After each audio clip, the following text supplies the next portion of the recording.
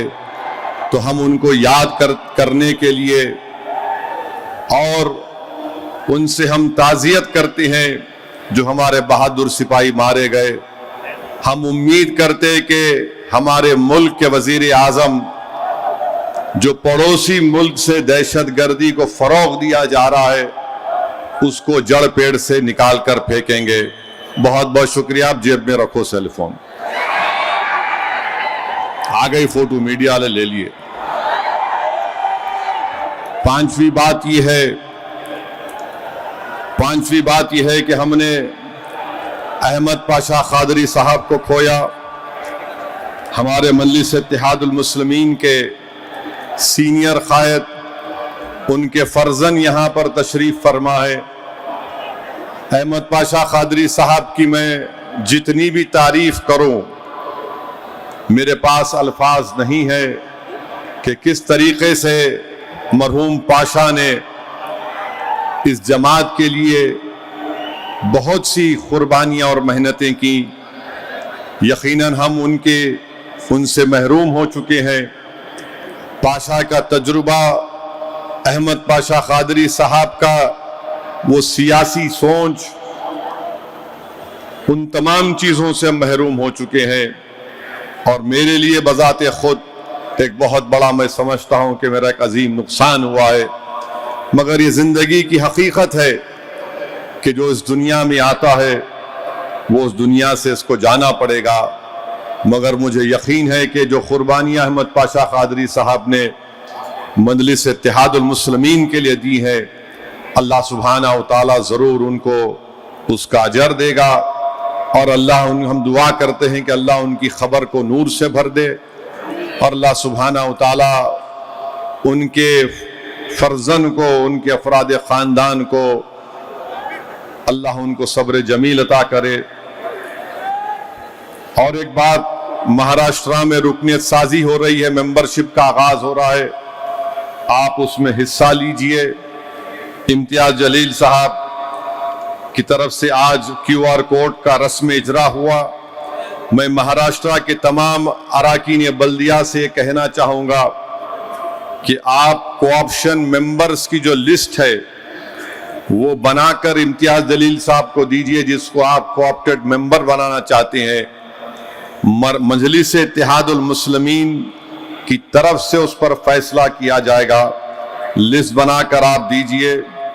میں آپ کو یہ بھی بتانے کے لیے کھڑا ہوں میرے عزیز دوستوں اور بزرگوں کہ مجلس اتحاد المسلمین 68 سال کا یہ سفر جو طے کیا ہے، یہ مجلس کے ذمہ داروں کی، اراکین کی قربانیوں کا نتیجہ ہے کہ مجلس نے اتنا لمبا سفر کیا ہے، اور آج مجلس غریب اور مظلوموں کی ایک آواز بن چکی ہے۔ اگر کوئی بھارت کا ناگرک رشیا میں پھنس جاتا ہے تو کہتا ہے کہ مجلس کے MP سے کانٹیکٹ کرو، رابطہ کرو، ہم کو بھارت بلا لیا جائے گا۔ میرے عزیز دوستوں اور بزرگوں، مجلس نے ہمیشہ لانگ ٹرم پلاننگ کی ہے۔ ہم صرف چھوٹے فائدے کے لیے اگر کوئی کام کریں گے تو اس سے جماعت کو کوئی فائدہ نہیں ہوگا۔ اگر ہم یہ سمجھیں گے کہ صرف جلد بازی میں ہم کچھ کرنے سے فائدہ ہو جائے گا، نہیں ہوگا۔ اگر ہم اجتماعیت کو فروغ دیں گے تو جماعت اور طاقتور ہوگی۔ مجلس انفرادیت کو کبھی پسند نہیں کرتی، اور جو مجلس کے ذمہ دار ہیں ان کی خاص قابلیت یہ ہونی چاہیے کہ سب کو ساتھ لے کر چلیں، سب کو ساتھ لے کر چلیں، مشورہ کریں۔ آپ بیٹھ کر گفتگو کریے۔ ظاہر ہے اللہ نے 5 انگلیاں بنائی ہیں تو 5 ایک ہی سائز کے نہیں ہیں۔ ہو سکتا ہے کہ رائے مختلف ہوگی، مگر اگر بیٹھ کر آپ بات کریں گے تو کچھ ایک لاہ عمل پہ اور کچھ ایک نتیجے پر آپ آ سکتے ہیں۔ اور جس کو عہدہ ملتا ہے اس کی ذمہ داری ہوتی ہے کہ وہ ان سب کو بلائے۔ جو بڑے عہدے پر ہوتا ہے وہ یہ نہ کہنے میرے سے نہیں ملتے، آپ سے نہیں ملتے، مگر آپ کو اللہ نے بڑا اس لیے بنایا ہے کہ آپ اپنا دل بڑا کر کے ان سے بات کرتے رہیں، ان سے پوچھتے رہیں۔ یہ مجلس نے کیا، اور مجلس یہ جانتی ہے کہ ہمارے وطن عزیز میں جو فرقہ پرست طاقتیں ہیں ان کی نظر میں دشمن وہ ہے جو اپنے حق کے لیے اٹھتا ہے، تو فرقہ پرستوں کے لیے وہ ان کے لیے دشمن بن جاتا ہے۔ جو دلت بابا صاحب امبیڈکر کے سمویدھان کو اپنے سینے سے لگاتا ہے اس کو فرقہ پرست طاقتیں اپنا دشمن سمجھتی ہیں۔ جو آدیواسی یہ کہتا ہے کہ زمین سے جڑے ہوئے ہم ہیں، ہم کو مت برباد کرو، فرقہ پرست طاقتیں اس کو دشمن سمجھتی ہیں۔ جو غریب اپنے حق کے لیے اپنی غربت کے خاتمے کا مطالبہ کرتا ہے، فرقہ پرست طاقتیں اس کو دشمن سمجھتی ہیں۔ جو نوجوان بے روزگار ہے، جو حکومت اس کو اس کا مقدر بنانا چاہتی ہے، وہ بے روزگار نوجوان جب روزگار کے لیے پکارتا ہے، احتجاج کرتا ہے تو دشمن ہے۔ جو کسان اپنی فصل کی قیمت مانگتا ہے، اس میں انکم کا اضافہ کا مطالبہ کرتا ہے تو فرقہ پرست طاقتوں کے لیے دشمن بن جاتا ہے۔ جو سیاسی قائدین بھارت کی سرزمین سے چین کو ہٹانے کی بات کرتے ہیں، جو قبضہ کر کر بیٹھا ہے، وہ دشمن کہلاتا ہے۔ ہمارے سر کی ٹوپی، چہرے کی داڑھی فرقہ پرست طاقتوں کو دشمنی نظر آتی ہے۔ ہماری بیٹیوں اور بہنوں کے سر پر حجاب فرقہ پرست طاقتوں کو یہ دشمن نظر آتے ہیں۔ اس ملک کی سب سے بڑی خوبصورتی مختلف مذاہب کے عبادت گاہیں ہیں، فرقہ پرست طاقتیں یہ اس کو پسند نہیں کرتی ہیں۔ تو نوجوانوں، آپ دوست اور دشمن کے فرق کو میں آپ کے سامنے بیان کر چکا ہوں۔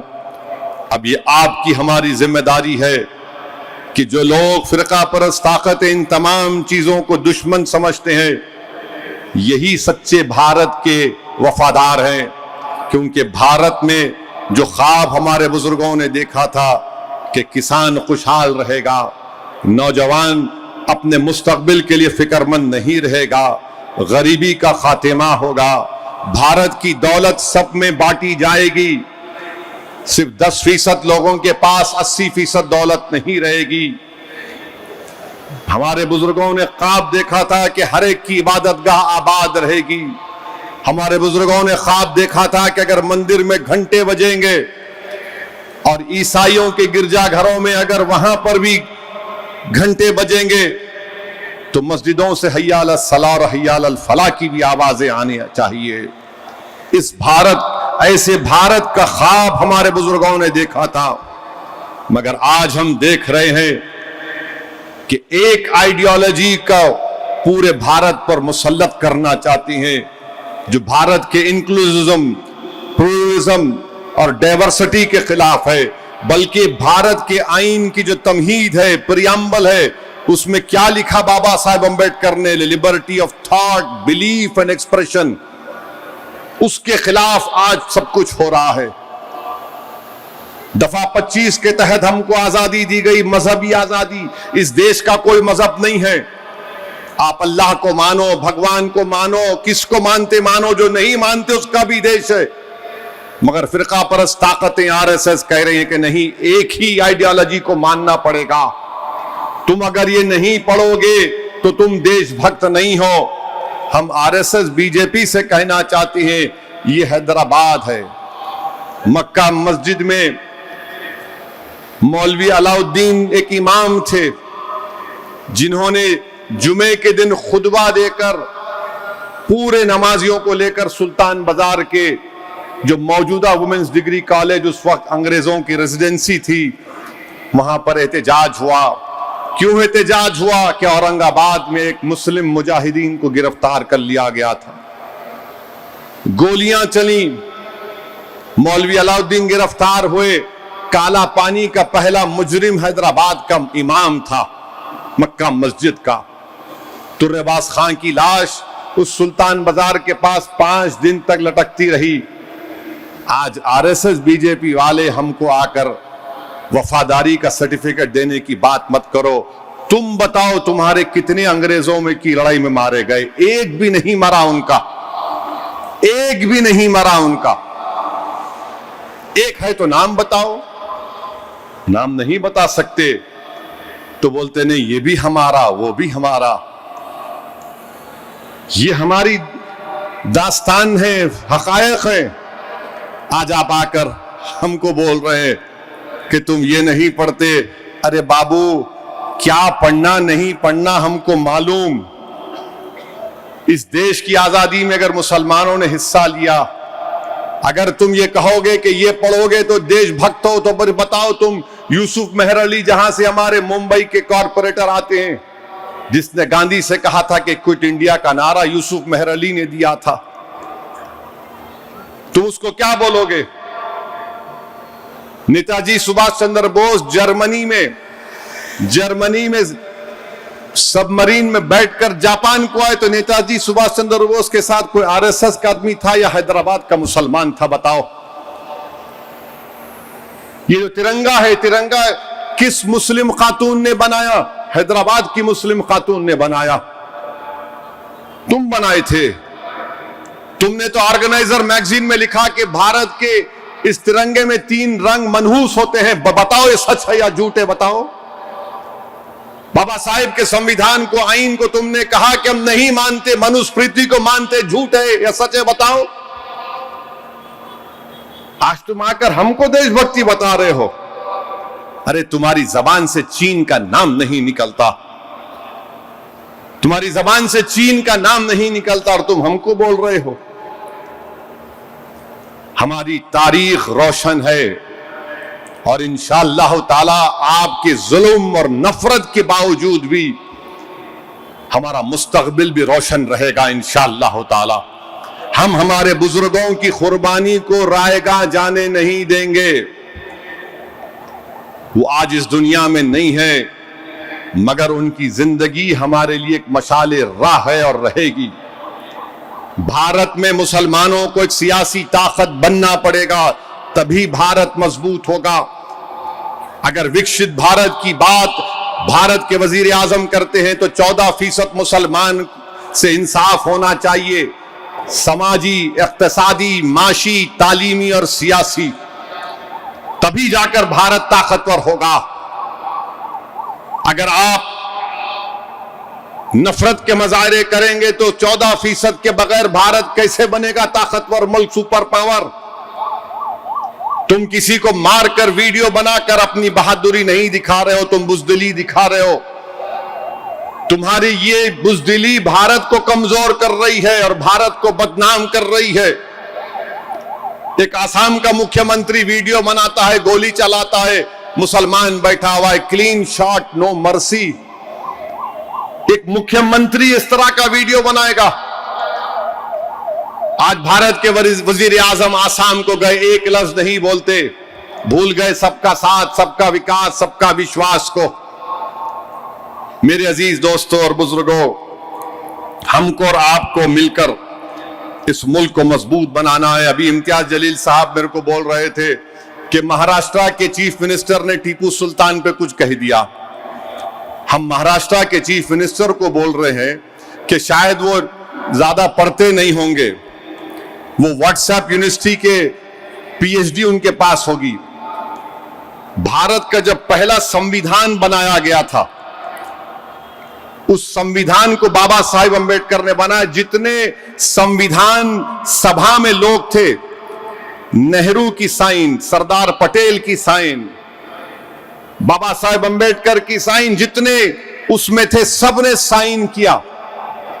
پارلیمنٹ کی لائبریری میں آج بھی وہ پہلی سمویدھان کی کتاب ہے.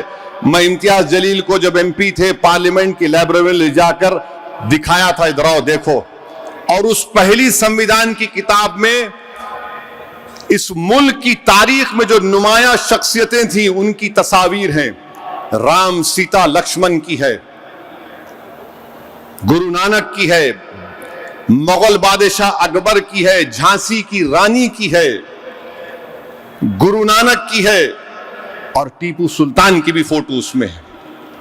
تو فڈنویس صاحب وہ پڑھ لو. آپ جب سردار پٹیل سائن کر رہے تو آپ بڑے ہیں یا پٹیل بڑے ہیں؟ ہم کو بتا دو. آپ امبیڈکر سائن کر رہے ہیں، آپ بڑے ہیں یا بابا صاحب امبیڈکر بڑے ہیں؟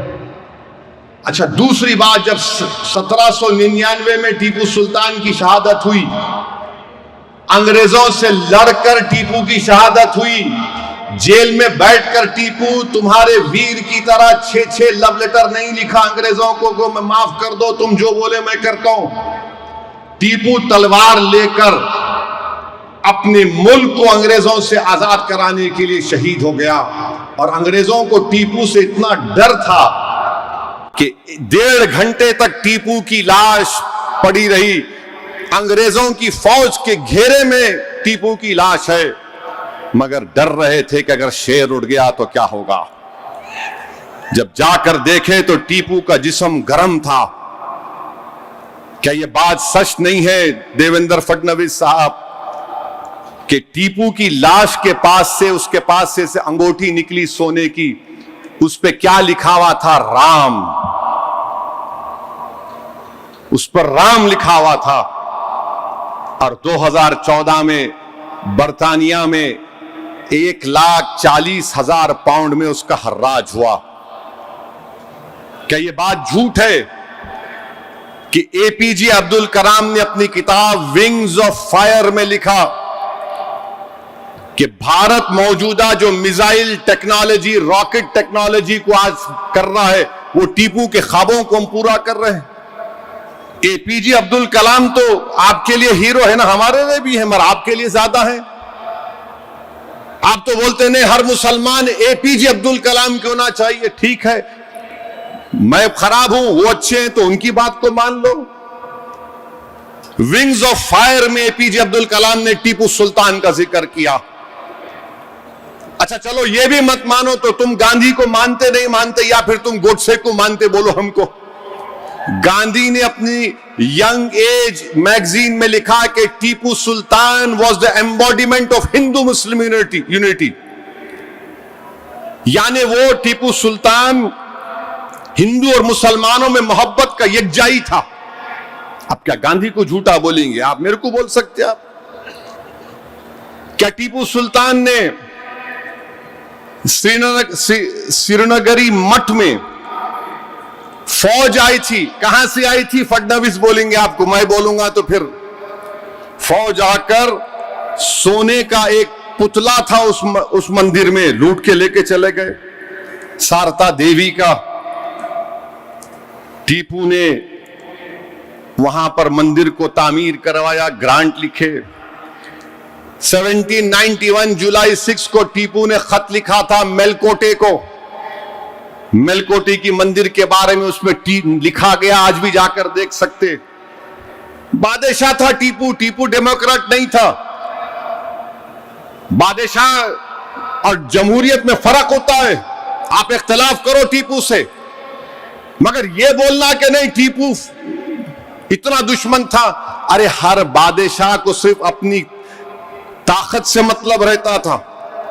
وہاں کا الیکشن تھا, ووٹ ڈالنے کا معیار تھا, کچھ نہیں تھا.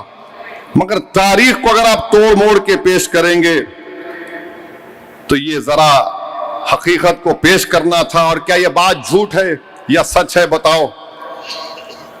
اپا جی رام کون تھے؟ ٹیپو سلطان کی فوج کے کمانڈر تھے. یہ بھی بولو آپ جھوٹ ہے. ٹیپو سلطان کے ساتھ تھے یہ لوگ. ان کے ٹریجرر کون تھے؟ خازن کون تھے؟ کرشنا راؤ. تو بی جے پی جو ہے اس طرح سے تاریخ کو پیش کرتی کہ نفرت پیدا کر دو.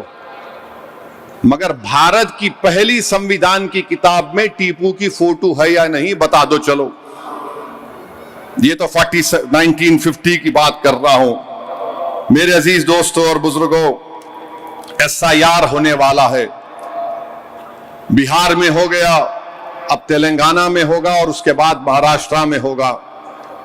میں ہمارے تمام اراکین بلدیہ مہاراشٹرا کے صدر اور ذمہ داروں سے اپیل کر رہا ہوں, تلنگانہ کی عوام سے اپیل کر رہا ہوں کہ SIR جب ہوگا ایک ایک جینیون نام پورا ہمارا آنا چاہیے. اور یاد رکھیے, اگر آپ اپنے نام کو ڈلوانے میں کوششیں نہیں کریں گی, مجلس رہبری کرے گی انشاءاللہ تلنگانہ میں اور مہاراشٹرا میں بھی, تو بی جے پی یہ چاہتی ہے کہ NPR NRC کے ذریعے شہریت لی جا سکتی ہے. بی جے پی SIR کے ذریعے شہریت چھیننا چاہتی ہے. اگر نام نہیں آیا تو پروف کرو تم بھارت کے ہو یا نہیں ہو. مہاراشٹرا کے ممبئی کا کیس ہے سپریم کورٹ کا کیس ہے, کہتا ہے کہ الیکشن کمیشن کو یہ اختیار نہیں ہے کہ آپ کسی کی سٹیزنشپ یا شہریت کو ثابت کریں, مگر بی جے پی SIR ECI سے کرا کر یہ کوشش کرنا چاہتی ہے. تو ہم کو پوری مستعدی کے ساتھ اور اتحاد کے ساتھ ہم کو اپنے ناموں کا اندراج کروانا ہے. تو SIR پر توجہ لیجئے, اور میری آپ سے گزارش ہے کہ ہم کو محنت اور جستجو کرنا ہے. اور تلنگانہ میں آج ایک ویڈیو دیکھا, میدارم جاترا میں ایک کرنول کا مسلمان ہے جو کھوئے کا بن بیچ رہا ہے. اس کو وہاں پر یہ پہنچ گئے یہ سنگھ پریوار کے لوگ اور بول رہے نہیں تو کھوئے کا بن بیچ رہا ہے مگر تو فوڈ جہاد کر رہا ہے. کون ہے بھائی یہ لوگ تلنگانہ میں میڈارم جاترا میں؟ وہ تو سب لوگ آتے اس میں, اور انہوں کون ہوتے قانون کو اپنے ہاتھ میں لینے؟ یہ کون ہے یوٹیوبر جو ایک مسلمان کو بدنام کرنا چاہتے ہیں؟ ہم تلنگانہ کی پولیس سے کہتے ہیں یاد رکھیے یہ ایک واقعہ نہیں، اگر ایسا ہوگا تو پھر آپ روڈ ظالموں کے حوالے کر رہے ہیں، ظلم بڑھے گا۔ پھر رول آف لا کو اگر برقرار رکھنا ہے تو پولیس کی ذمہ داری ہے، یہاں کی حکومت کی ذمہ داری ہے کہ خلاف ایکشن لو، یوٹیوبروں کے خلاف اٹھاؤ، ان لوگوں کو کیس لگاؤ، ان پر BNSS کا 199 لگاؤ، لے جا کر ان کو ڈالو جیل میں تاکہ وہاں پر ویڈیو بنا کے دکھاؤ ہم کو۔ ان ظالموں کو اگر آپ چھوٹ دیں گے، ایک غریب بیچارہ جو بن بیچ کر اپنا پیٹ پالتا ہے، تم اس کے خلاف ویڈیو بناتے ظالموں، بے شرموں، بزدلوں، تم بھارت کو کیا بنانا چاہتے ہو؟ تم دشمن ہو بھارت کے، تم مسلمانوں سے دشمنی نہیں کر رہے، بھارت سے دشمنی کر رہے ہو، تم غریب کو ختم نہیں برباد کرنا چاہتے ہو۔ وہ بیچارہ بن کھووا بیچ رہا ہے، اس میں فوڈ جہاد۔ ابے تم کو کھانا اچھا نہیں لگا تو تم بلاتے بلدیہ کو، پولیس کو بولتے، کچھ نہیں، تم کیا پولیس بن چکے ہو؟ میں اس کا کنڈیم کرتا ہوں اور مطالبہ کرتا ہوں یہاں کی حکومت سے، یہاں کی پولیس کے اعلیٰ عہدیداروں سے کہ اس میڈارم جاترا میں جو ہوا ان یوٹیوبروں کے خلاف ایکشن لینا چاہیے۔ کیا تماشا ہو رہا ہے؟ جس کے جو دل میں آئے چڑھائی کر لیں گے، کمزور دکھے گا تو اس کو بدنام کر دیں گے، تو پھر قانون تو ایک مذاق بن جائے گا۔ میرے عزیز دوستوں اور بزرگوں، میں بہار کی عوام کا بھی شکر گزار ہوں کہ انہوں نے مجلس کے اراکین اسمبلی کو کامیاب کیا۔ ہم تو دوستی کا ہاتھ بڑھائے تھے کہ ہم کو صرف 6 سیٹ دے دو، مگر انہوں نے سمجھا کہ ہماری کمزوری کی نشانی ہے۔ اختر الایمان صاحب نے لکھ کر بھی دیا تھا، نہیں قبول کیے، ٹھیک ہے، مگر ایک بات یاد رکھ لو آپ، الیکشن تو ہم لڑیں گے انشاءاللہ، چاہے کچھ بھی ہو جاؤ، جیت ہار تو اللہ کے ہاتھ میں ہے۔ کم سے کم میں خبر میں جانے سے پہلے یہ تشنگی لے کر نہیں جاؤں گا، ارے میں لڑا کیوں نہیں، میں لڑوں گا انشاءاللہ تعالی، جمہوریت کے دائرے میں رہ کر ہم لڑیں گے، تمہاری نیند کو حرام کریں گے، کیونکہ تم نے برباد کر دیا، تم نے ہمارے خوابوں کو چکنا چور کر دیا، تم نے ہم سے انصاف نہیں کیا، تم نے ہم کو مارجنلائز کر کے رکھ دیا۔ اب وہ زمانہ ختم ہو گیا مارجنلائزیشن کا، اب لڑائی ہوگی حصے داری کی، اب لڑائی ہوگی لیڈرشپ کی، اب لڑائی ہوگی نیتا بنانے کی، اب لڑائی ہوگی مظلوموں سے انصاف کی، اور اسی وقت ہوگا جب ہم چناؤ لڑیں گے۔ مجھے کئی یو پی کے لوگ بولتے، ارے صاحب کتنے لڑ رہے یو پی میں بولا آپ کو کیوں فکر، بولے نہیں کم لڑو، میں بولا کم اور بڑھ کے کا سوال نہیں ہے، ہم لڑیں گے تو جیتیں گے نا۔ ملا آپ لڑکے کیا بی جے پی کو روک پائے؟ 17 ہار گئے، 19 ہار گئے، 22 ہار گئے، آپ میرے کو بول رہے کم لڑو۔ ہم جب لڑتے تو نہ سامنے دشمن کی طاقت کو دیکھتے، نہ ہم کم طاقت سے لڑتے، جو طاقت اللہ ہم کو دیا ہم اس کو پورا استعمال کر کے لڑتے۔ اور ہماری لڑائی میں اور دوسروں کی لڑائی میں فرق یہ ہے کہ ہم اپنا گھر جلا کر لڑتے، ہم اپنا گھر جلا کر لڑتے، ہمارے بزرگوں نے اپنی کشتیوں کو جلا دیا تھا، اللہ کی ذات پر توکل کیا، اللہ نے کامیابی سے ہمکنار کر دیا۔ یہ لڑائی مان سمان کی لڑائی ہے، یہ لڑائی حصے داری کی لڑائی ہے، اب رکنا نہیں ہے، ہم کو آگے بڑھنا ہے۔ اتر پردیش میں بھی جائیں گے انشاءاللہ تعالی۔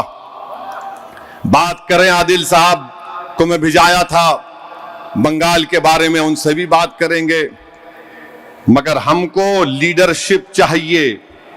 تم بیٹھ کر ہمارے مقدر کے فیصلے نہیں کر سکتے، کیونکہ تم پچھلے 70 سال سے صرف اپنے لیے فیصلے کر رہے ہو، غریب مظلوم عوام کے لیے نہیں کر رہے ہو۔ اگر تم کرتے تو یہ حال نہیں ہوتا مظلوموں کا۔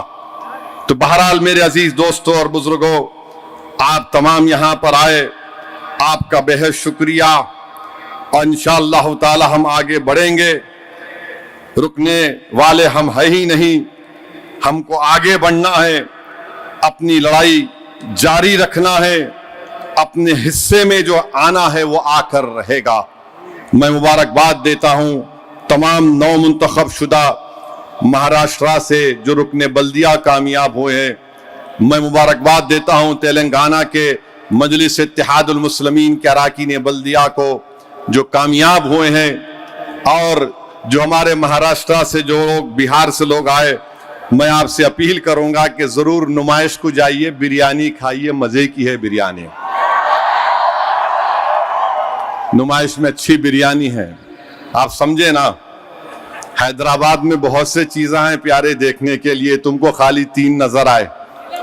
خیر کوئی بات نہیں، میری آپ تمام سے گزارش ہے کہ آپ مجلس کو مضبوط کریے.